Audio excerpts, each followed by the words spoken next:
And welcome into a very special live stream edition of the Dynasty Rewind. We are here with some of the True North crew. We're going to get to them in just a second. But first, I'd like to introduce myself. I'm your host, Michael Bauer. Joining me is Chev and Nooney. What's good, Chev? What's going on, boys? You know, I got the little guy getting the draft on right here. So we're teaching him up, getting him in his first draft ever. So we're rocking it, baby. All right, draft Leonard Fournette high. And joining us from Jersey, Porkman. What's up, Porkman?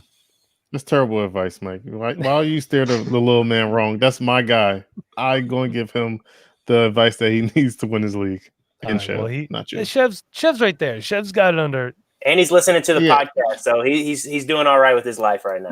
Yeah, we're doing good. So, all right, we got two members of True North here with us. I will be acting as honorary Canadian for the evening.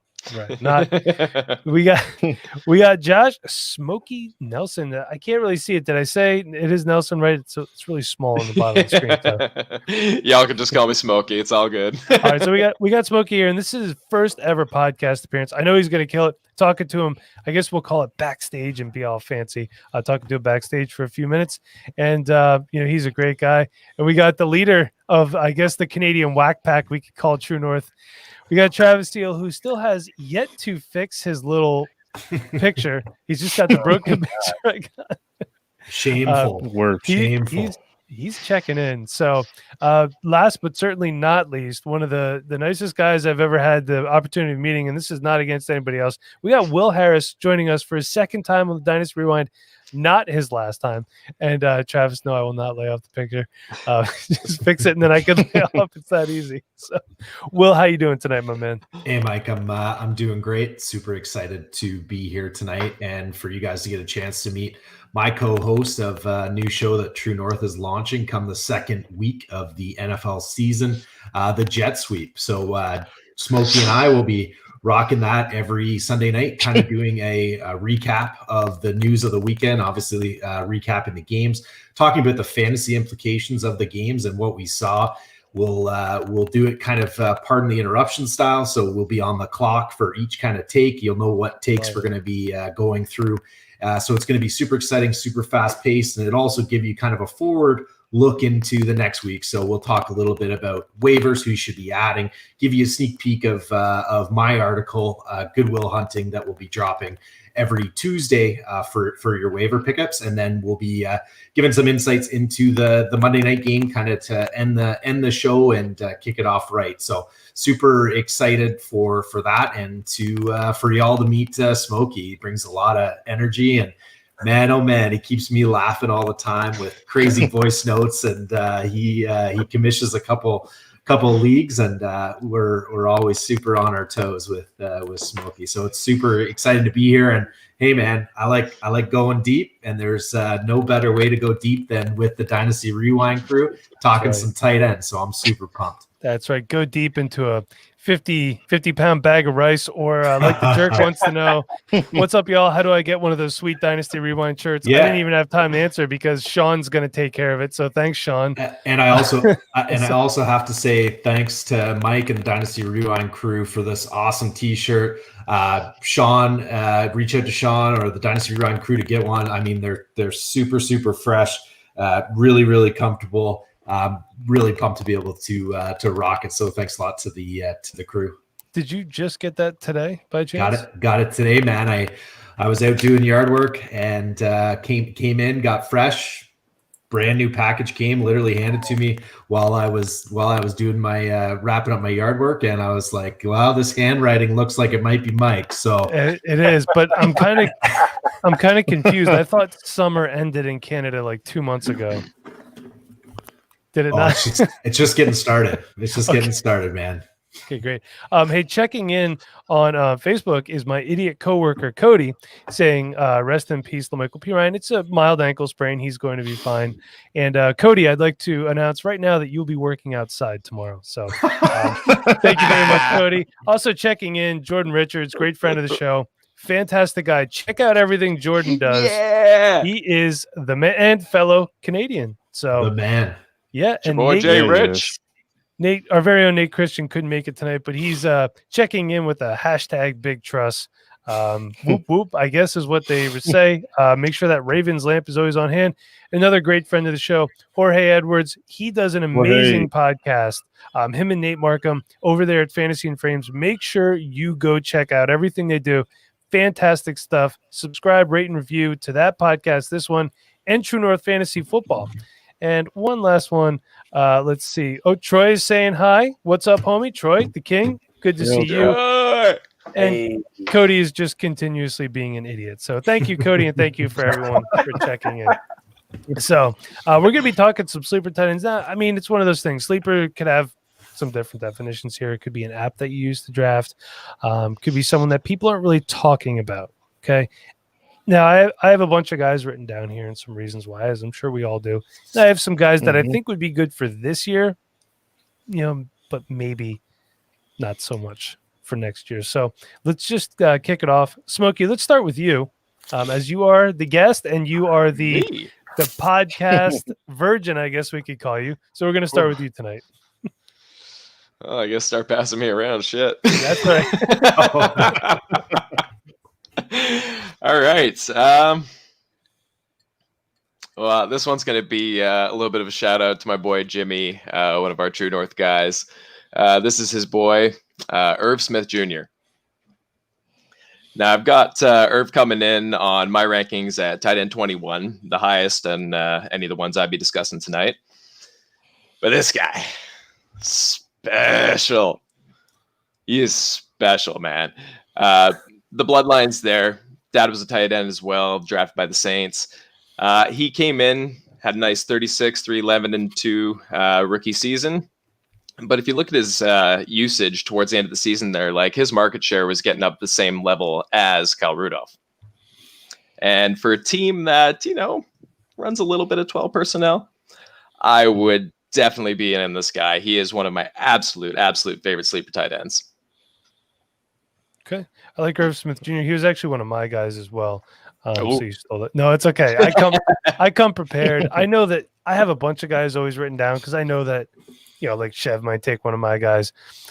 Porkman's probably going to take credit for something. You know what I mean? So no show sheet. We don't know who we're picking. We just go for it, man. We just have 50 guys lined up on the notepad over there, Mike. It's one of those things where, like, doing other podcasts and seeing how organized everything is, I'm like, man, these guys really have it together. Like when we were on True North, Trav sent us out a show sheet, and I'm like, this is really professional. I will say this: if anybody ever has the opportunity to be on Dynasty Trades HQ, don't even look at the show sheet because it's going to change about 1,000 times between the time you get it until the and they actually Shane continuously changes it during the show too. So you have no idea what's going on. But I'll tell you what, Will, you are our second guest today.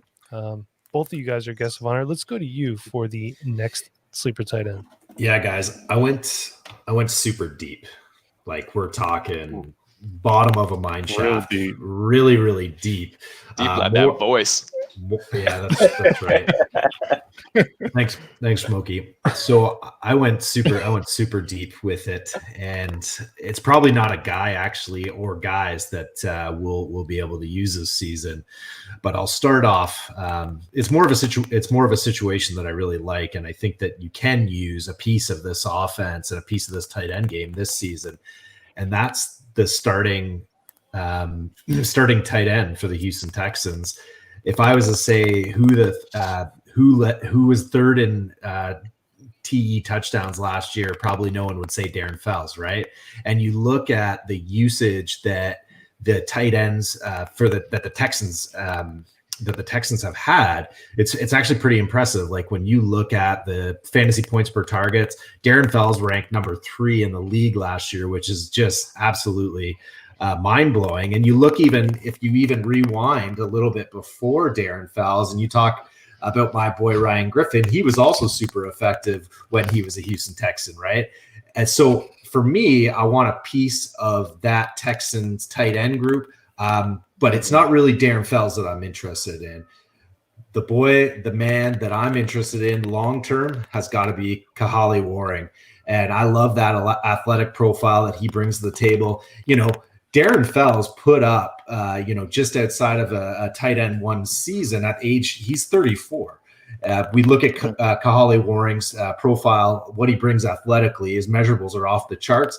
And two, he's got the draft capital. He was drafted in the 3rd round by the Texans and hasn't had an opportunity to show really what he can do. So, for this season, I'm looking at, hey, if Darren Fells can hold himself together for another year going into age 35 season, then hey, he's a late round guy that you can pick up, probably available on waivers, or if you need a tight end desperately, probably a throw in trade piece. But I'm looking long term at Kahale and as a piece that I want to add to my rosters. And again, there was some hype around him in his rookie season.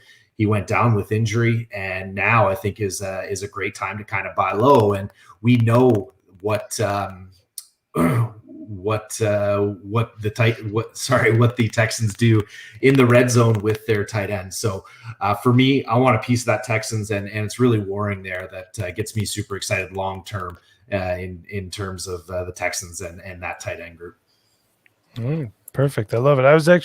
That was one of my questions here. Are there any Texans tight ends that we want? So you nailed that. Perfect. There it is. Yeah. Let's see. Well, you are the man. You're the freaking man. Yeah, hey, Chev, we're going to go to you next, but do you want to answer Pops's question here? Well, your former father, Porkman's current father, Porkman stole him. So Pops is a fantastic guy. This is Chev's dad, and he's a supporter of the show. He wants to know, he just got on for a second while at lunch. Pop, stop working so much overtime, man. Is Hockenson going to do work this year? That's a really good question. I have him in a bunch of spots, so I hope so. But Chev, take it away for me. Yeah, I mean, I think he can definitely be better this year. I mean, he's coming into his second year. He's learned the offense a little bit better. He's got Matthew Stafford, who I believe everybody on the Rewind actually really likes for late round draft pick at quarterback. So, I mean, I think he definitely has some upside. I mean, there's a lot of pass catcher there. I mean, but I think he can actually produce pretty well as long as he's healthy with that ankle injury. I think he should be all right this next upcoming season. Right now, just out of curiosity, you and Pops are in a league together, right? Yeah. So would Pops ask you questions on here about should he trade this person? You should always go the opposite way because it's probably me and him in those trades. So okay, you guys really screwed me last time when he asked about DK Metcalf for like a 1st round pick. So let me get this straight. So he's using us against you is what he's doing. Yeah, he basically turned on his son, and now he's using you guys against me. No, he actually texted me the other day. He's like, I love you more than I do Porkman. I was like, yes, my Pops, I know that. We know.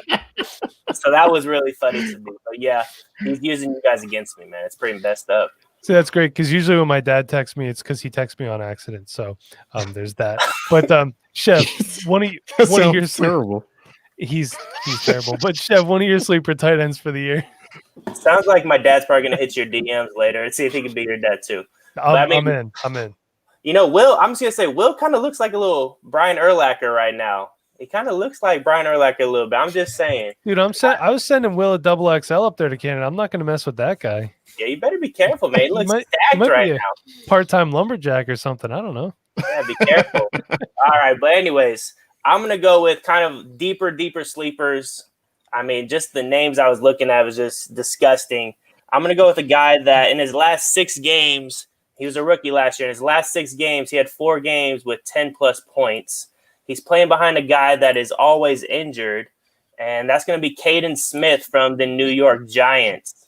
Okay. So, I mean, I don't know too much about this guy, but I know he's in a position where if Evan Ingram goes down, he's the next man up. And that offense probably will be looking to throw to the tight end a lot.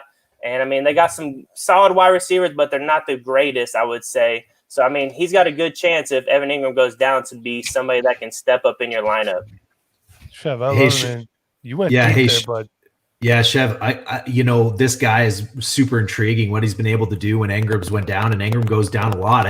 How does he get it done? I don't watch a lot of Giants games. For me, tight ends, I really like to check a few boxes. I like to check that athleticism. I mean, you can pretty much set your watch to tight end breakouts with their athletic profiles, right? We've seen it time and time again. We saw it with Kittle, we saw it with Andrews, and you can set your watch to these tight end breakouts with athleticism. Caden Smith does not have that. So I need to watch the Giants. He doesn't. He's not super athletic.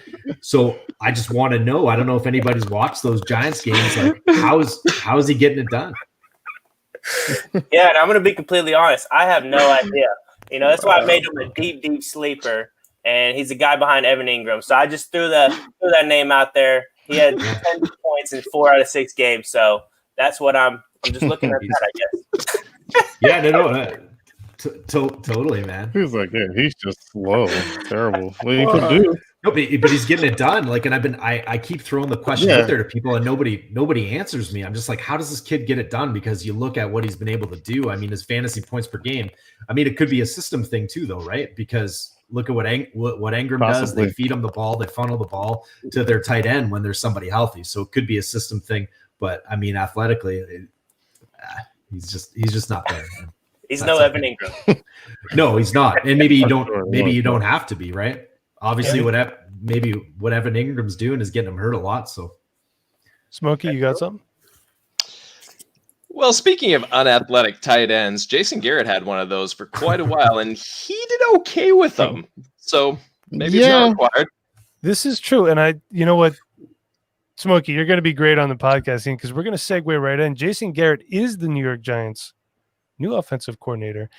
But last year, he had one of my sleeper tight ends named Blake Jarwin. Yeah. Look at Smokey. You are a freaking bundle of joy. I love this guy. So look at this. Between Jason Witten, Tavon Austin, and Randall Cobb, there is 190 vacated targets on the Dallas Cowboys offense. Now, obviously, they brought in CeeDee Lamb, but wide receiver wise and tight end wise, there's nothing. I'm not going to go out. I'm not going to sit here and say Blake Jarwin's going to get 190 targets. I would never say that, or will I? But no, I won't. Last year, 31 catches on 41 targets, 365 yards, 11.8 yards per catch, and 3 touchdowns. So nothing fantastic, but Smokey, you're talking about an unathletic tight end in Jason Witten. I think he had almost 600 yards and like 6 touchdowns or 5 touchdowns, something like that. So Blake Jarwin is much better than Jason Witten.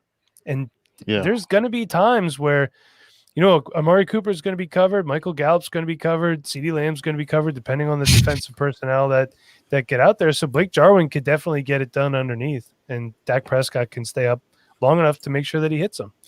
Yes.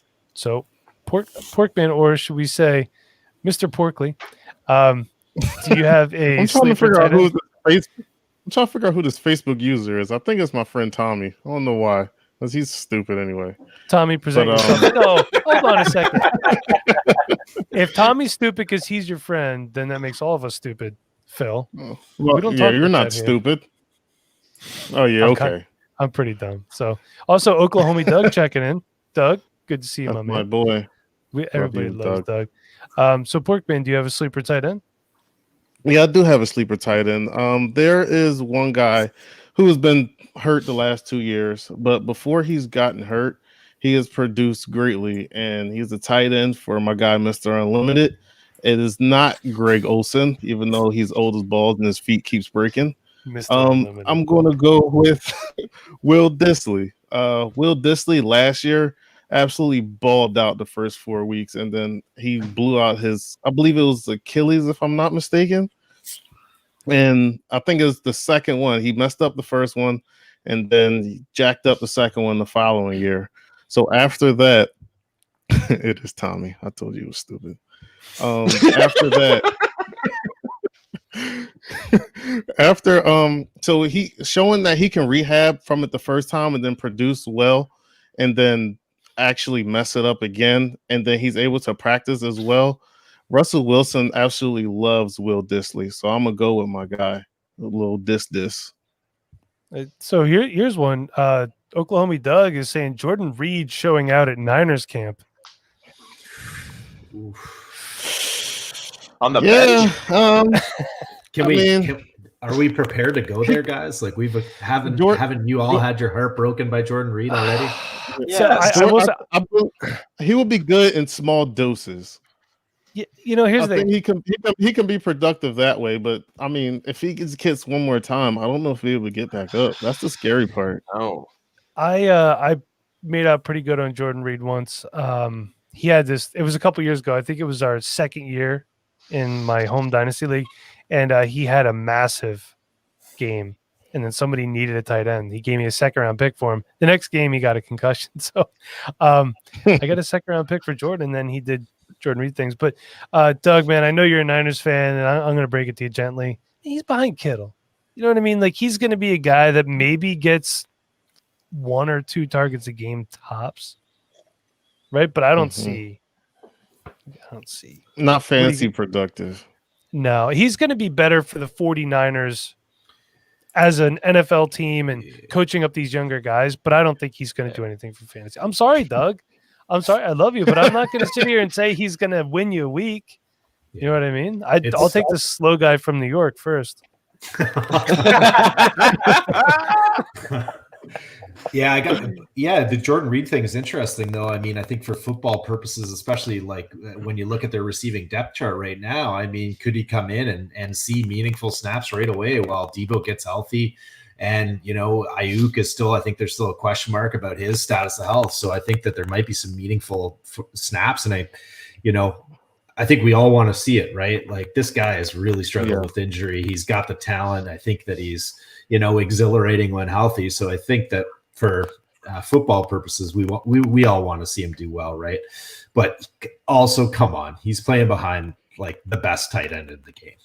Yeah. I mean, I feel like he's one of those guys. It's like, dude, you should hang it up, man. You got a whole life ahead of you to worry about. And I hate to be like that, but just like Alex Smith, love the story, but man, if you get hit the wrong way, you could lose your leg. You got kids, you got a family. Yeah. It's just about them. You see him when he was cleared to play, like he looked like a newborn calf. I don't know how many newborn calves you guys have seen, but I've seen quite a few. And Doug has seen a bunch of newborn calves. Yeah, but so here's what we found out after Doug was on, and I'll tell you what, I never even thought about this. So apparently there's like fire ants that go around the calves, and they will eat the calf because the ants are like huge because the calf can't stand up yet, so you got to like go get it. Doug, Chev, you were working that night. Yeah, it's something I never knew it. All right, so Sean, learn something new every day. yeah, it's real, man. yeah, it's true. All right, so apparently that I have a bet coming. I'm making a bet with Doug. I'm taking Smith, and Doug is taking Jordan Reed. So okay, Sean, put it on your thing. So and Doug's seen a couple calves in his day. Yeah. Right. So Love that guy. That escalated quickly. it Very does. fast. Sean's trying to Very kill me, fast. man. See, look at this. Smell a bet coming. Yeah, let's make a bet. Yeah, because Sean's not doing any shots. You know what, Sean? You need to get in on some of these bets too. Yeah, he does. Okay. Who's Seeing got- that shit's Tell him. gonna lose one for sure. Yeah, exactly. He's gonna have to host that one. Smokey, let's go back to you. all right. I know you got another good one for us. I got one that's a little deeper. All right. So you want to talk crazy athletic? That's your kind of benchmark for I love that. tight end success. Okay, let's talk about 90th percentile catch radius. Let's talk about 87th percentile agility score. Let's talk about 83rd percentile speed score. 73rd percentile burst. 1,000,000th percent injury score. That's a massive percent of injury score. That's Can nuts. you guess who I'm talking about here? Evan Engram. Sounds like it. I said I was going deep, not around like the molars. About the rollers. Ooh. No, I'm talking Tyler Eifert. Ooh. Tyler Eifert, man. Now I know. I I can- know. I can I see know. it. Interesting. Okay, now hear me I out don't here. hate it. Big injury risk, probably like the biggest injury risk. I think it was 1,000,000th percentile, give or take. But he's only 30 years old. He actually played all 16 games last year. And he's moved on to, I think, something that could be a bit better of a situation for him down in Jacksonville. Agreed. And he And- reunites with Jay Gruden. Yes. And also, I think a lot of targets just opened up. Yeah, Something Smokey makes a great 100? point. something So happened. if you've been living under a rock, Leonard Fournette got released for whatever reason. I mean, you can't tell me that this team is committed to winning right now, right? Like they say they're No. all in on Minshew. You're going to get rid of your bell cow back. Pretty soon they're going to trade away DJ Chark or something do it. stupid. Oh, No, boy. but I mean, hey, you know what? I would love to see that team rally and like make a playoff push. Mhm. So they kind of have to That'd keep be Minshew. awesome. You know Here's the what I mean? thing. Gardner Minshew is just not going to say, all right, we're going to suck this year. Hell He's going no. to go out there and sling the rock no. all over the place. And he's going to bring some swagger. And I don't know if it's going to be enough, but I mean, he's just not going to sit there and let that thing die. So that's one of my favorite things about that team because they're trying to die. And they have a guy there that's not going to let that happen. So it should be a fun year to see what happens. They might just bench him. Who knows if they're going off? I don't know. Yeah. Chev, I love that take, man, and I think that you're absolutely right. I think that we're going to see shades of the 2019 Miami Dolphins in Northern Florida because this Mhm. team, I mean, led by Shu, Yes. and I mean, you can tell that this organ, like at least the players have a lot of pride and they've got a lot to show out. That Eifert take, I mean.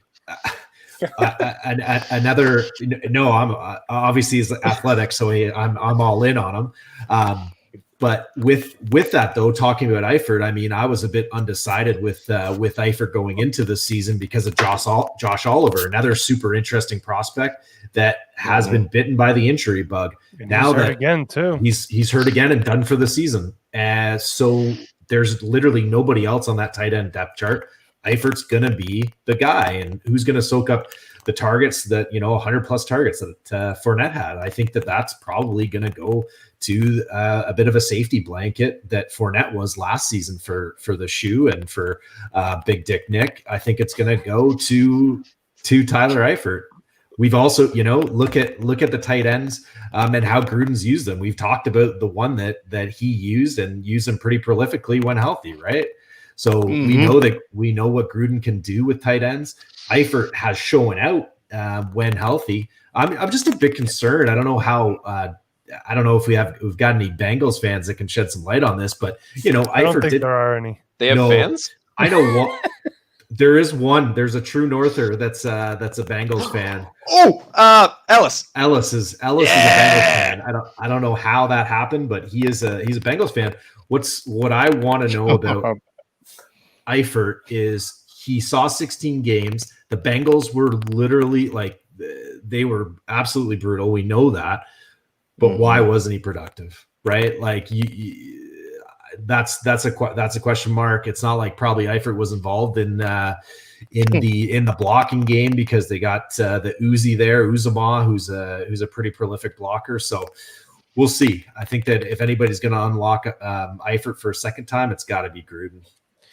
Smokey, Eifert, are we looking? That's like a short-term rental. That's not a dynasty prospect for you by any chance. Okay, all right. Absolutely not. I know this is a dynasty thing, but you know what? Draft Eifert with your last pick or pick him up all the way. This guy's going to be free. No one wants him. Like 2015 wants him, but we're in 2020 now. So let's stay current with that. But that means his price is free. Yeah. Go And throw a lottery ticket on this guy. If he balls out, awesome. Sell him after his third game of balling out because there's not going to be a fourth. Yeah, I completely agree.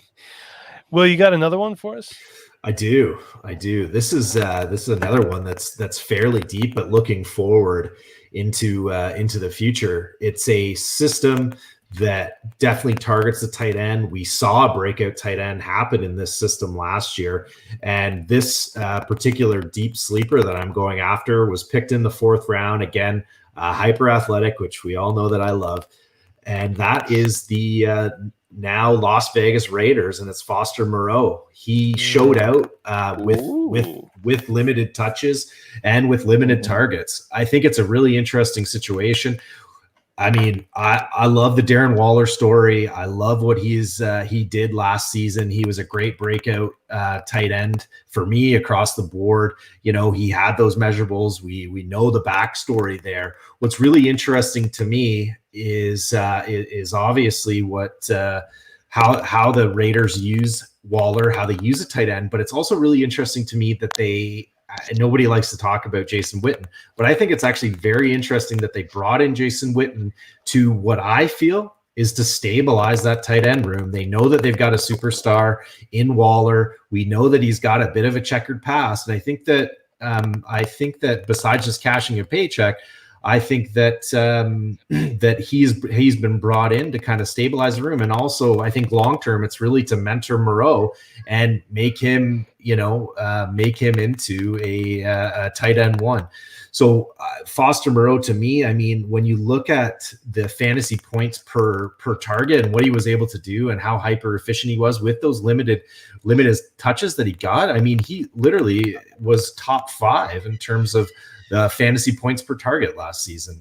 Again, he just didn't have the volume because Waller put up such a tremendous season, and I don't see that happening this season either. I think that Waller will continue to ball out. He is the number 1 target for Derek Carr, right? He is that safety blanket, and I don't see that changing. But long term, and you talk to Raiders faithful, they're very, very high on this guy, and I can see why. We've with limited touches, limited targets, he's been able to produce, and I really love that Witten story. I think that there's more to it than the low tax rates in Nevada. I think that you know what they want Waller on another season of the straight and narrow, and then long term, hey, let's make this Moreau kid into a real pro, because there's no other, pro like Jason Witten. You can say what you want about his yak, but in terms of a professional tight end, he gets that job done. So my guy's Foster Moreau, and he's right now, guys, he's just a throw-in, literally, or he's going in the 24th round of a startup. Why not? Yeah. You know that these younger tight ends, you have to sit on them a little bit until they turn into anything. And Sean, our Rewind intern, has a question. Thoughts on OJ Howard's future? Worth the low buy? I really don't know. This is one that I'm torn about, which I'm surprised he didn't. You know what I mean? Yeah, I know what you mean. I mean, it's like he got the talent. The talent is there. I just think Bruce Arians got into his head a little bit too much last year. And I really thought they just gave him a disservice and didn't trade him. So if he went anywhere else, he would have balled out. Everybody knows the Bruce Arians doesn't use the so-called tight end, but if Gronk is there, Brady's going to use Gronk, of course. But is he going to use OJ Howard? We really don't know, which he probably won't if they're trying to implement Arians' offense. Yeah. I think that Mike, you made a great point. These breakout hard tight ends, it takes a couple seasons. The best place for maturing tight end is on somebody else's dynasty bench until they're frustrated and they give up, and we've seen it a million times. OJ Howard is a great case in point. What I think about OJ Howard, I think he's a volume guy. I think he needs to see volume. He isn't super efficient with limited touches. When they've been able to funnel him the ball and get him targets, he produces. We also know that the only thing that he was catching last season was baseballs at Marlins games. Like that was his highlight last season. So Howard, I think if you have if you've got a super deep bench, let's add him on, and he's a throw-in in dynasty trades. But somebody that I'm gonna target this season for a breakout, I'm just not bought in with Gronk there. They've got a lot of interesting pieces too. I mean, Cameron Brate's still hanging around, and another guy that's super deep that was interesting before the Gronk signing was I think it's Hudson that he ripped up the preseason for Tampa. He's still hanging around that bench as well. So Howard's a tough guy. Yeah, I think I'm staying away. But here's the thing. Yeah. To Sean's point, if you don't buy him now and he does get traded, then everybody's going to want him, and the price is going to go up. So, also Gymnastic checking in. Yeah, points. He's giving Big Willie style some credit, as I've heard you refer to lovingly several times. Jimmy, you missed out on the Irv Smith hype, buddy. Yeah, that was for you. Yeah, well, he can go back and rewatch it. It's fine. That's true. Chev, let's go back to you. Before we get to your sleeper, I want to talk your thoughts on OJ Howard real quick. Answer Sean's question for him. Yeah, I'm right along with all the other guys. Is Cameron Brate dead though in that offense? Like, is there no room for him anymore? I'm guessing. I mean, he outproduced. How could there be room for 3 tight ends in that offense? I don't. That's what I'm With saying. all And there's those so wide many weapons receivers. around too. Yeah. Like, I just feel like that is going to be tough for him to get any run. But OJ Howard, I mean, volume is key, and he's going to need it, I think, too. What Will was saying. Yeah. All right. So, Chev, I think you're also out on Howard for right now, unless he's like super cheap. But who's your next Yeah. sleeper? Yeah. So the last guy I actually had on my list was Foster Moreau. I didn't know if anybody was going to say him. But, you know, I didn't have a good pick last time, but now I had Willie on my side. So I was very excited. I like Cade, man. I don't understand the athleticism. That's I love the pick. I've got Caden in a bunch of leagues, man. I gotta watch some games. I gotta watch some Giants games, man. Yeah, they're tough to watch. So. Week 1, man, they're playing my Steelers, so I've got to watch it. There you go. I mean, I'll just throw out. I mean, this tight end position was just absolutely god awful last year. And if you listen to the Dynasty Rewind, you know when the Bears drafted a tight end, I was not too thrilled. But we needed 20 tight ends on our roster. So I'm wondering what you guys think about our tight end landscape with the Chicago Bears. Tight ends. Are they going to get over 100 yards is the question. Can one tight end get over 100 yards? They did it last year. Collectively, they did it, but one person just couldn't get the job done. Can we draft team tight ends? I'm sure there are some leagues that are set up like that, maybe. They probably do. The Bears might have all tight ends set next year. I mean, Nagy, he's just a freak of a mind on offense. So he might just go all tight end set. And they might throw Trubisky at tight end if Nick Foles becomes the starter. So, I mean, this offense could get wild. I'm just saying. But what do you guys think? What are they going to do? 19 personnel? I can see it. I think the guy that I want out of that whole group is Cole Kmet. Jimmy Graham is on his last legs, although he's a guy. He's in my honorable mentions for a guy that could come off the bench and give you a 5-6 point game, which is better than 0. So for this year, just a 5 or 6er, eh? That's I think that's all you got. And yes, Jim, one Bears tight end can't get 100 yards, but Cole Kmet is the guy that I want going forward. Plus, I don't know who any of the other guys are there. So, Will, what are your thoughts on the Bears tight end landscape? Oh man, I think it's a total mess. I think it's a complete disaster. I think the only person that I'm interested in is Kmet long term. I think that he shows out super well. Interesting prospect. I mean, they have. Can we just list them? Demetrius Harris is there, right? He's Did he go there? We've got Graham. Who's the crazy athletic blocking? I know she's talking about. I can't think of his name right now. He was drafted 3 years ago. Let me bring up. You talking about Shaheen? Shaheen's gone. Yeah, they cut him. I thought Shaheen's gone. In Miami, I think. See, I like Shaheen in Miami though. Him and Gesicki together, I think that could be pretty good. So I'm out. I'm out on Chicago tight ends. I mean, maybe Kmet emerges from there. I don't understand the money that Graham got. It just doesn't make any sense. He was given so many opportunities in Green Bay last year. It was, oh man. I actually said to pick him up in a waiver article last year, man. All right, so here's the Bears roster as far as Demetrius Harris, Eric Saubert, Jesper Horsted, Jimmy Graham, and J.P. Holtz. Oh, Jesper. Yeah, Jesper Horsted. I mean, that guy's got to be German, right? Yeah, and a great handle. XFL next year. So Johnny has a question. He wants to know, how do you guys think Dallas Goedert would finish this year? Shevin's hoping that he finishes really well. I think he's got a bunch of shots right on that one, right? Yeah, that night could be very bad if Dallas Goedert doesn't fill out. And every person I talk about lately has just gotten hurt or just absolutely just gotten in trouble with their team. Same with me, dude. I don't want to talk about him anymore. I'll let you guys take this one away. Well, Dallas, he's already hurt. He's already hurt. I know. That's why I said he's always hurt. But he's going to be fine. I don't think he's going to miss any time. The one thing I will say is I have seen some rumors that the Eagles are talking to Ertz about a contract extension. Exactly. It's a possibility that Ertz does retire an Eagle, which as an Eagles fan, I would love. So He's for great. sure. What do you guys think, Goddard, this year? Think he could be another a tight end one again? Or I think it's going to be tough. That was more out of necessity because the Eagles wide receivers were so bad that I think he finished as a tight end one. I think he's like a mid to high end tight end two, possibly. Porkman, I fellow agree with Eagles that. fans, go to you. Yeah, I agree with that. I mean, with Rager getting hurt the first 4 weeks, he'll probably get some more. He'll get some more targets, and Deshaun, he'll probably get hurt as well, which is unfortunate. I mean, I freaking hate that junk, but he's going to get the targets. But once everybody comes back healthy, like you said, out of necessity, last year he was a tight end one. So I feel as though, I'm sorry, Chev, but Ertz is going to finish higher than Goddard. Yeah. Hey, we'll see.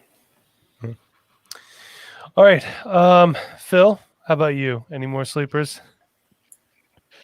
Yeah, so Mr. Will Harris, we had an issue last time you was on. Oh, no. one Oh, particular here we person. go. Okay. All right. Refresh my We gotta- memory here we because got- I'm old. We gotta start this. So there's a guy here who, let me see this. He had 80% percentile in burst score or speed score and a 40 time. He had issues with drops last year, I do understand, but he was a rookie, correct? And he has a quarterback that like to throw bombs 5,000 miles an hour at him, so he has to get used to that. But Mr. Dawson Knox here, as you're talking about, you're talking about athleticism. You love athleticism, correct? I do. This guy is athletic as hell. He just got to fix those stone hands, and he was getting open. Come on, Will. You got to throw me a bone on Dawson Knox because I feel as though he can ball out. Maybe for Dynasty, our tight ends really do need help coming along. But come on, you gotta give me a bone. Throw me a bone, Will. I forgot that we were going to battle over Fort Knox tonight. I love the profile. I love what he was actually able to do in year one. For me, he was such a buy low opportunity when he was coming out that, I almost look at the window for this year is a bit of a sell high. I know that sounds kind of crazy, but I've been able to leverage his season, which was good. And what he was able to do when he actually caught the ball, keyword being when he actually caught it, he was super impressive in space. Right? He was dynamic in the open field. My beef really isn't about Knox. It isn't about his ability. It isn't about his profile. It's about Stephon Diggs coming into that offense, and he's going to eat into Dawson Knox's open field receptions. Like, there's no doubt about it. Josh Allen's going to dial in to Diggs, and I don't see Knox going to be the preferred option over Stephon Diggs. I mean, if I was a quarterback and I had the option, I'm going to go to Diggs because I know he's going to catch the ball. He's one of the best route runners in the NFL. That's one of my beefs with Knox. The next is literally zero red zone usage. Like, as a tight end, we want to lean on these guys, want to be able to throw to that big target in the end zone. They're able to bring it down and take it to the house. Knox was not using that capacity. Josh Allen, his number one red zone weapon in terms of the receiving game was Cole Beasley, right? Like, Cole Beasley had like over a 30% target share in the red zone. I don't see that happening in Buffalo this year either. I think that, again, probably Diggs is the guy that they go to. So it's not so much a knock on Knox. It's just more of that system. And, I don't believe that they're going to all of a sudden be this up-tempo system and they're going to throw another 200 times next year. I don't think that they are. I think that, hopefully Allen continues to progress, gets more efficient, is smarter with the ball. And they're going to, they invested in the run game again. So I don't see that passing volume going up. So it's,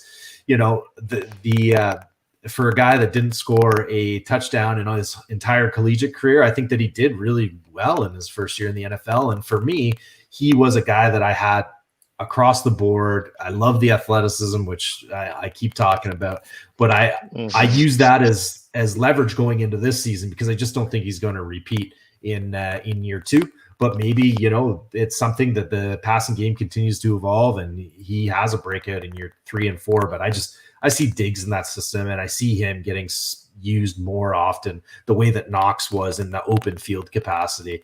And the no red zone thing, that's tough. That's tough. Yeah, it's tough. I understand that part, but when it comes to being a rookie, not really understanding what he got to do, I believe with that athleticism, he can be some sort of a Mike Gesicki type of guy, where you can just put him in the slot and just throw the ball up, and I believe he can catch it. He just got to get past his rock hands. Yeah. And he does have yak ability, which apparently Mike Gesicki just he does. Mike Gesicki completely forgot to practice that part of his game, right? Yeah, well, I mean, he don't know how to block, so that becomes a liability at some point. Duty calls for Smokey up there. You good up there, Smokey? You got some company, I see. Yeah. Some little people running around. Did I hear a dada from the background? It's possible. Yeah, it was nice out today. All our windows at the house were open, so I get out of my car, and all I hear from inside the house screaming is "Dada, Dada, Dada, Dada." I'm like, oh, God, I haven't even gotten in the house yet. But fellow True Norther Gymnastic wants to know, what are your thoughts on Logan Thomas? Sorry if I missed this. You didn't miss this. My thoughts are it's him and Sprinkle in Washington because Thaddeus Moss has been waived with an injury designation. He was the guy that I was kind of picking up everywhere because he was really cheap or free, and I thought he had a shot. He was an undrafted rookie free agent. I think I heard before Logan Thomas was looking pretty good in camp, right? Yes. And Dwayne Haskins, young quarterback, good tight end is always a young quarterback's best friend. So could be something. What do you guys think? I'm surprised there's no Haskins bashing today, Mike. We'll save it for another time. This is a live stream. He does suck, but go ahead, Porkman. You started it. Just remember that. There it is. I was waiting for it. Actually, I picked up a lot of Logan Thomas in Dynasty just as a dart throw. He's freaking free. Got him for $0. So shoot, if it's just him and Jeremy Sprinkle, he projects more as an athletic tight end on the team than Jeremy Sprinkle. So yeah, give me some LT. Hey, Porkman, we didn't agree on Knox, but I love the take on Logan Thomas. Washington threw the ball the 14th most often last season, and we've got Riverboat Ron there, and nobody talks about how often Carolina threw last season and throughout Rivera's tenure with the Panthers. I think that we're going to see Haskins chuck the ball a ton, and who better to that for a young quarterback than a tight end. And Logan Thomas is off the chart athletically, and given volume and the lack of real weapons there in that passing game, why not? Completely agree. I mean, after McLaurin, AGG is a rookie. Kelvin Harmon's hurt. Sims. Yeah, he came on late at the end of the year. So we got two receivers and Logan Thomas. That's pretty much it. Well, if you talk to Gibson truthers, though, he's gonna solve all the receiving and rushing problems in Washington, right? He also had 77 career. Oh my. Yeah, you know what? These coaches got to stop comparing everyone to CMC. Hey, here's another one from the head of the Canadian Whack Pack, Travis Seal, wants to know, do we care about the Patriots tight ends? I do want to say that 2 weekends ago or last weekend, whatever, had my rookie draft. Dalton Keene went in the 3rd round. He went into 306. Yes, that we all looked at him. We paused the draft. Why? We were all like, do you want to do that over? And he's like, oh, no, bro. He's a Patriots tight end. I'm like, yeah, but he's not the good one. Anyway, carry on. Right. Smokey, we're going to start with you. Do we care about the Patriots tight ends? Do you care about the Patriots tight ends or anybody there you want? Personally, I can give a shit about the Patriots. If it ain't Cam Newton, it ain't nothing, baby. That's true. But no, I mean, if you got a taxi squad, why not? I mean, true. like we always say, tight ends take a while to develop. But are you picking this guy in the 3rd round of your rookie draft? Hell no! Come on. There you go. Come on. Can I join that league, Mike? You certainly can. If there's an opening, I'd love to get you in. Actually, that guy, I want to get him out. He's terrible. Terrible. Sorry. Who, Dalton Keene or the guy who drafted him? both. Smokey, is there anybody else on that roster? Like Asiasi, I think, is the guy that projects to be the more athletic guy that the Patriots like. Is there anybody? I don't know if there's anybody else there. Not worth Really? talking about. That's for damn sure. Yeah. Oh, For but sure. side note, did you know I'm actually 8th on the depth chart for tight ends in Chicago? Chicago. Yeah, I saw that. It just came over the wire, man. So Okay, great. Championship. That's great. I'm gonna go put in a waiver claim for you right now. How about you other guys? Are we caring about any of these Pats tight ends? I mean, Asiasi maybe. He is the better one, which that's crazy you say because who the hell knew who he was when he got drafted? You heard about Exactly. something like the day before about Asiasi, and we didn't even do any They film caught study us on off him. so- guard with those picks. Keen and Asiasi were like, "Damn you, Patriots!" Yeah, Straight up. back to back too. Yeah. We did all that tight end talk, and we didn't even know who these guys were. We barely knew these Right, guys. We're and like, what? I think they profiled Dalton Keene as replacing Devlin. So Yeah, I think he did. why drafting him in the 3rd round was that was a goofball move, bro. I don't know. So yeah, they still have Ryan Izzo on the depth chart. Let's not forget the big Izzo. Oh yeah, Oh, my special teamer God. guy. How could I forget about him? But in all seriousness, Keene and Asiasa have been interesting in terms of their profile, their production in college, and just how New England uses tight ends. I mean, they've been in deeper rosters where I do have a deep taxi squad or have extra bench spots. Hey man, Asiasa was like a last round pick, last pick of the draft, and then Keene I've thrown on a couple rosters just on waivers. There's no need to there's no need to draft him. That's sure.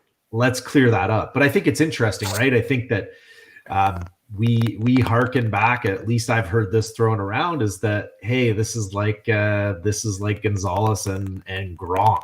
Oh, Yeah, I know. all right. Hernandez. So hold on. Hernandez, sorry. Hold up a second. So I've been moving for like 2 months, guys. My brain's fried. I'm I'm like Gonzalez. no, hold on. And then Porkman came at me with the Knox thing. I'm completely off. All right. So I should have reminded you. That's my bad. I got a question. Is the Dude, narrative I got you. is the narrative about right. the Patriots tight end scheme system overblown, or is it just maybe that they had those 2 stellar tight ends and that's why they had the production, right? Yeah. Because okay, Yeah. we'll use a current example of a good duo. Ertz and Goddard together are a good duo, right? But if Right. you take 2 other lesser tight ends than those guys and you say, well, this is what Philadelphia does, you're not going to get that production. Look at last year before the season. What was the guy's name? Matt Lacoste up there in New England, right? Everyone's like, he's the Patriots starting tight end. He's the guy. He didn't do jack shit all year. And I left him on the roster all year, like waiting, just do something. And all he's like, I'm just going to go hobble off the field now if that's cool. It's like, thanks, buddy. So I think that's a narrative that, that is kind of overblown. And how do you all stream your Zoom chats to Twitter? This is StreamYard. So if you get the basic streaming package, it gives you 3 designations. If you want to take it to Twitter, sign up for a Periscope account. Periscope and Twitter join forces. And then we also stream to our YouTube channel and our Facebook group as well. So just hop on StreamYard. If you only want to stream, it's free. If you want to record, it's $25 a month, which we do that option because we release podcasts too. This is live stream only, but thank you for checking in and thank you for asking. Hope you're enjoying the show.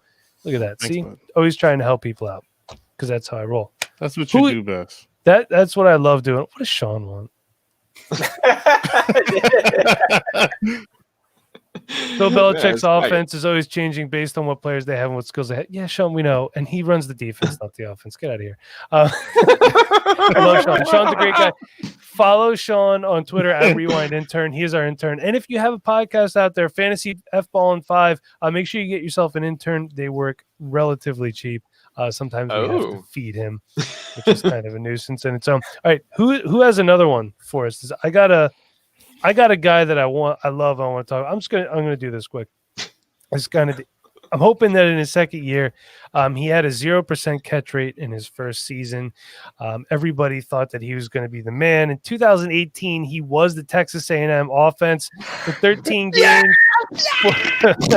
Smokey's excited because in 13 games, he had 48 catches for 832 yards and 10 touchdowns. That's right, my man, Jay Sternberger. I'm high on him. Hopefully, Matt LaFleur is. I don't think them drafting Josiah DeGora is going to do anything to knock down Jay Sternberger's stock. Josiah DeGora, a guy that was pointed out to us by our very own Nate Christian. I'm sure other people have heard of him, but Nate brought him to our attention. He looks like he projects more as a fullback in Matt LaFleur's offense. I think that's what they have him listed at right now. Maybe somebody wants to double check me.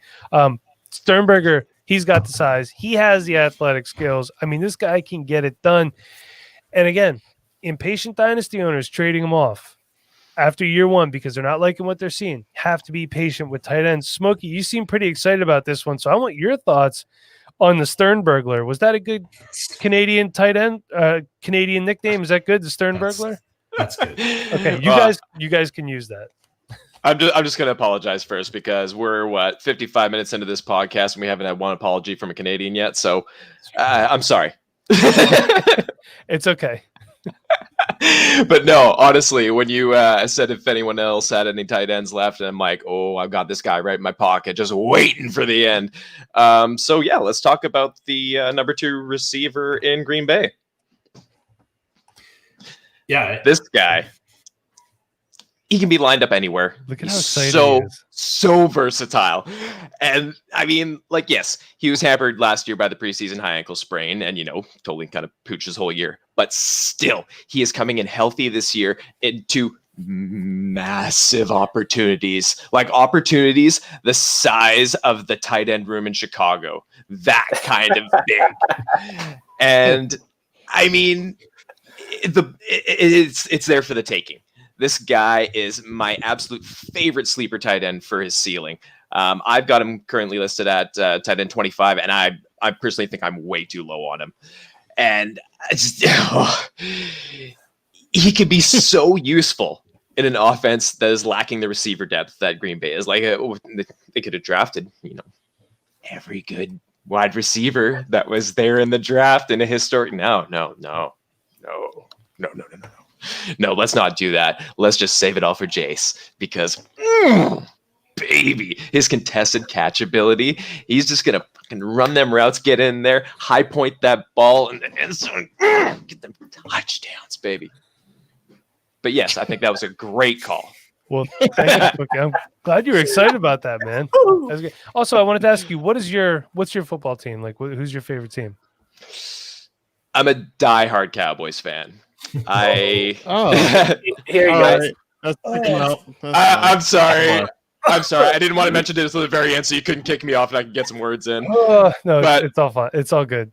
So I did inherit the team from my brother. I went out to visit him. He lives in Toronto back in '95, and he actually took me down to meet the team when they were up there playing the first NFL exhibition game outside of the States.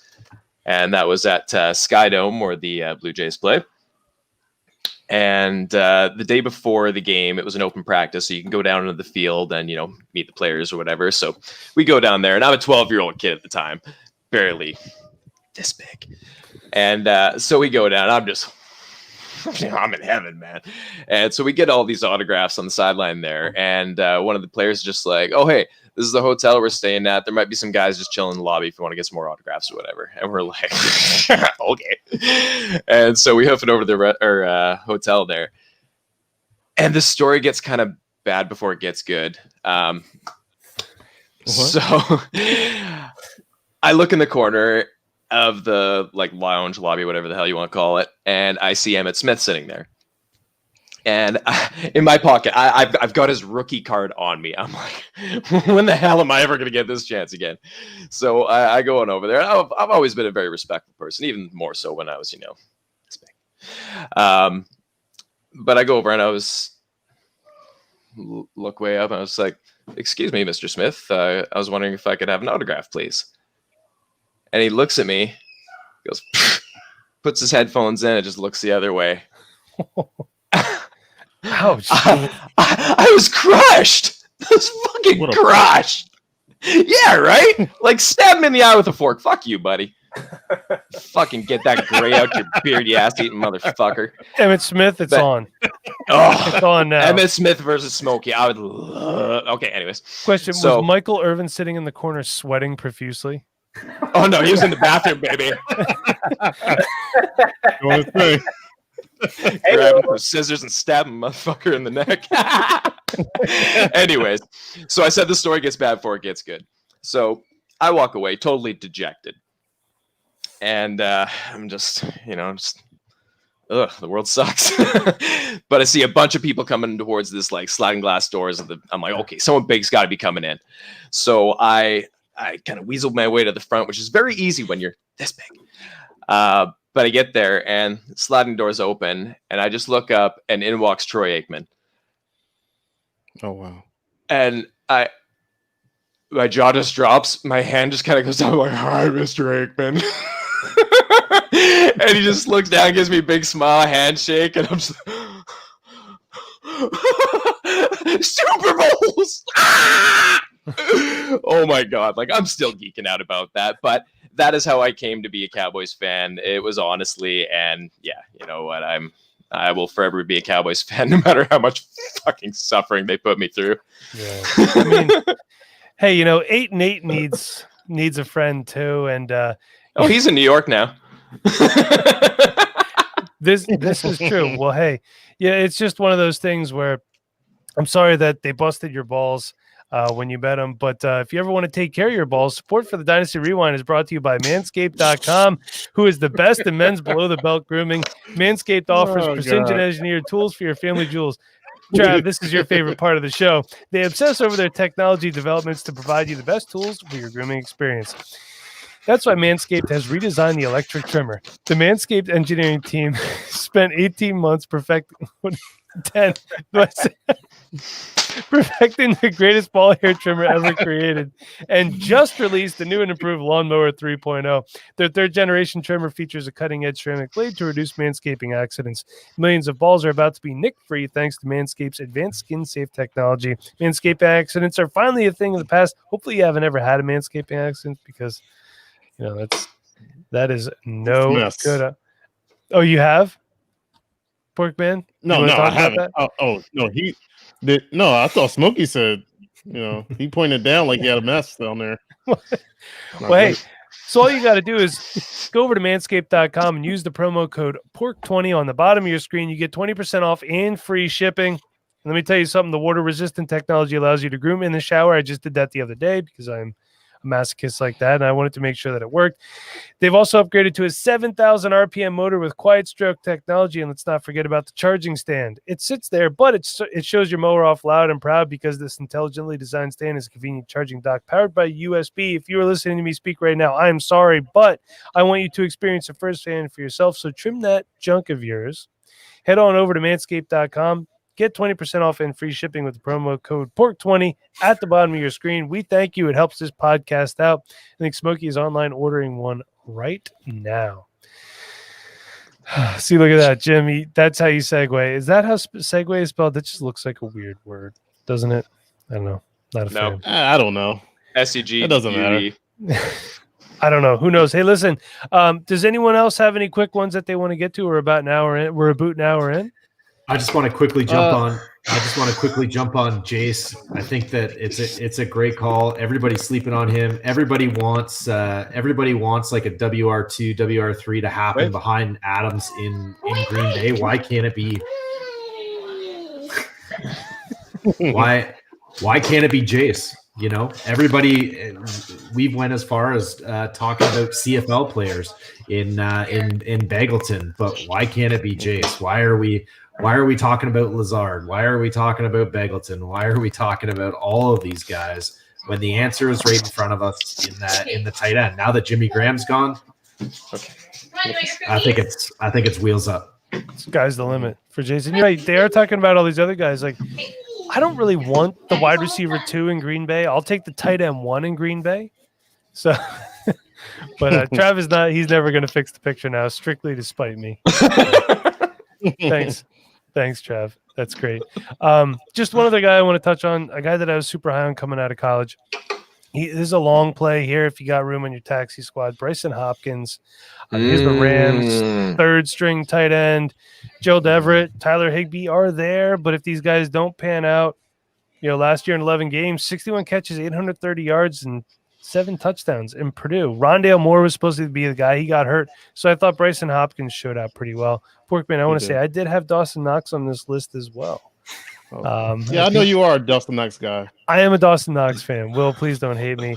I don't hate. One last guy that I like as a long-term play is Albert O in Denver. If they start to run 2 tight end sets with Noah Fant and Albert O, could be something. I know that offense is stacked. And a couple guys I like for this year, feel free to add in Jonnu Smith, Jared Cook, Jimmy Graham, Ian Thomas, and Chris Herndon could be good value plays for your redraft leagues this year. Yes, sir. Yeah. So you absolutely can add to that, of course. It's just on the Herndon train. Already reports that he was injured at camp today, and this is certainly not a dynasty play, but when real football starts getting played, we know that tight ends get injured just because of how they're used in the blocking game. They go down, they make contested catches, and we've seen it the last 2 years that injuries mount up. So one guy that probably nobody wants to talk about, but he was tight end 15 last year, and his name is, I've already talked about him once this show, is Ryan Griffin. He again he's going to see snaps. Gase likes him. He's been productive not only in New York, but he was also productive in his time with the Texans. It's certainly not sexy, but he is basically free. And again, I love Herndon, the prospect, but Griffin down the stretch last year, he helped you win games. He helped you win fantasy football games down the stretch, and tight end 15. It wasn't like they're funneling him a ton of passes either. He didn't have a massive target share. He was super efficient with what he receives. So if Herndon goes down, or maybe Griffin's going to be the guy that Casper, the ghost quarterback,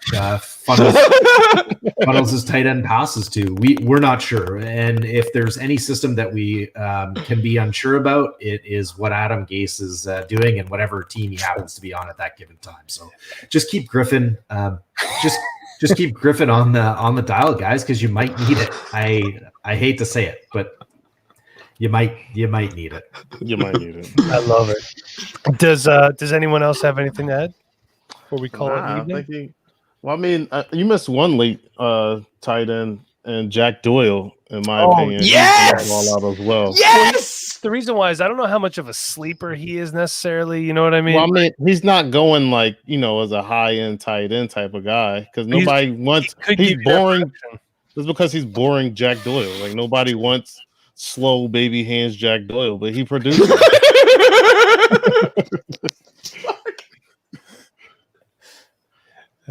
Baby hands. I love it. I didn't know about the baby hands. I don't know. It's a footballer. It's a footballer's thing. All right. Well, thank you for informing us about baby hands, Jack Doyle.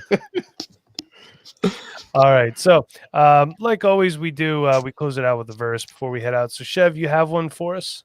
Yeah, but before that, we have 2 Eagles fans and a diehard Dallas fan.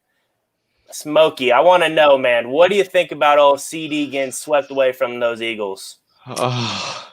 Chev, I don't like you anymore. Okay, so I was giving my son Felix a bath during the draft this year, or day 1 anyways.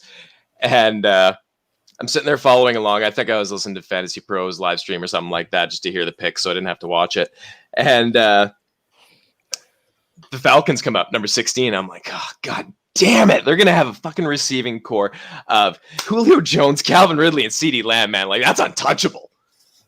Oh, man. And then they reach for a guy you probably could have waited around on? Okay.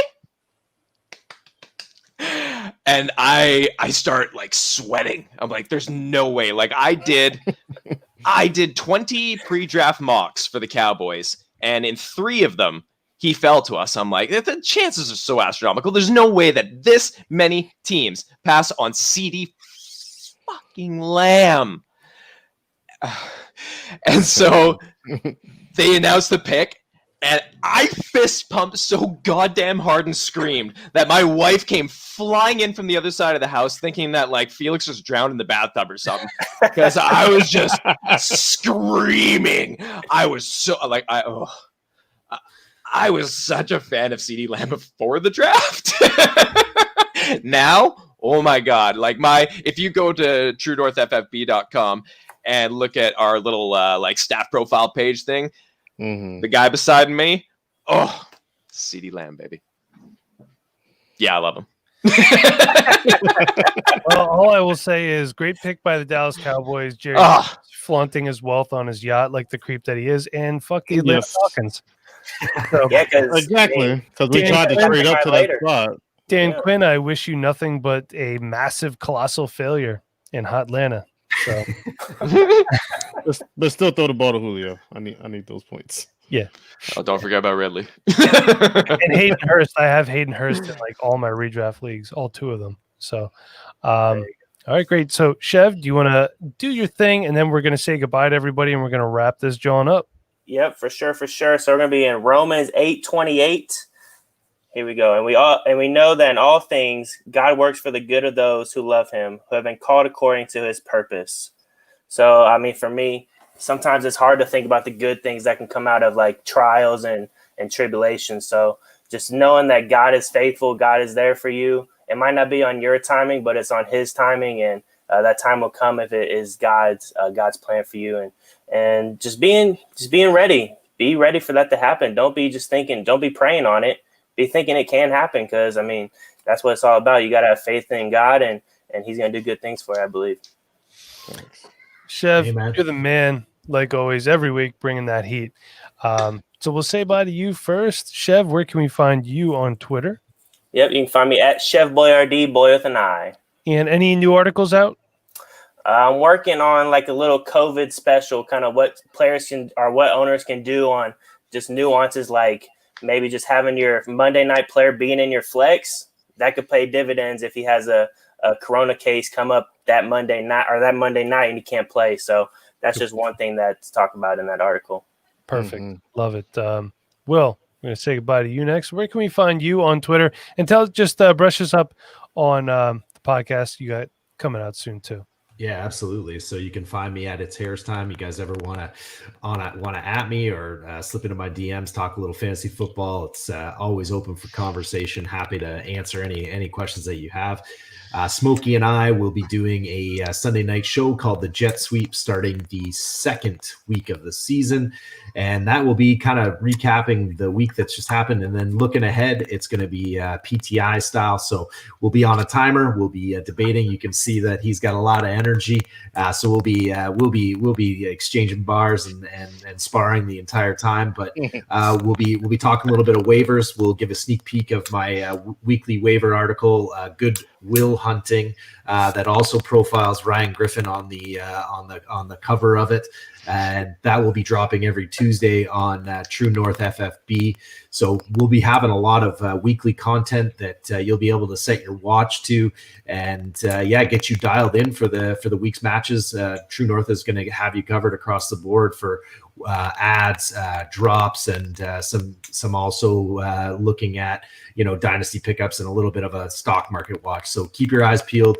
Keep following the True North FFB Twitter account where all those articles and podcasts will be dropping, and then tune into Smokey and I on Sunday nights starting week 2 with the Jet Sweep, and you'll also be able to pick that up in podcast form on the Monday morning. So thanks again for having us on. Thanks again for the awesome t-shirt, boys. I absolutely love it. And the Transformers, the Canadian Megatron, is going to be making it your way soon, boys. I'm working on that. So yes, can't wait. Awesome. Can't wait for the Jet Sweep. It's going to be a fantastic show. Smokey, great to have you on. Great to meet you. Thank you so much, man. Where can everybody find you on Twitter? Oh, I'm fucking everywhere. No, y'all can give me a follow at TNFF_Smokey, like SMOKEYMOUSE. And you can also follow my podcast at _smoke_show. And same name on Spotify, pretty much anywhere. Apple Music's dragging their fucking heels, so I'm gonna go break some knees and make some stuff happen. But I'm everywhere else. Apple takes a while to get stuff on there. I found that out the hard way, and that's where most people listen to stuff too. So it does make it a lot harder. So Porkman, the vice president apparently of the Dynasty, where can we find you on Twitter? First of all, this is VP of Greece. That's it. Just I already know I self-proclaim myself the VP of the Rewind, but I'll take the Greece part of it. I'm good. Yes, You can find me at FF Porkman. Apparently there is What'd you no say, Mike? second. I said apparently there's no second in charge because I've been told that I'm a tyrant. Porkman. You are. Yes. Yeah. Yes, you are tired. That's great. Well, I am. I am of German lineage, and until then, you could find me on Twitter at the mbauer85. I would prefer if you follow this show at Dynasty Rewind. Please subscribe, rate, and review. Would be greatly appreciated. And somebody asked before how to buy a T-shirt. You could slide into my DMs at the mbauer85. Twitter handle's right there. You can hit me up. My email mjbauer85@gmail.com. You could also check out our YouTube channel. There's a short video explaining on how to get your hands on everything, prices, and all that good stuff. But again, please, I'd prefer to follow the show at Dynasty Rewind because I really don't tweet much about fantasy football. So until next time, everybody, we will be back Friday night. We're going to be talking about last-second guys to trade for to win your league. If you have any trade questions, show DM, send them to Sean, make him do something. It doesn't matter to me. You can send them to any one of us. We'll get it on the air for you. Until then, everybody, be kind. Please rewind. Thanks for watching.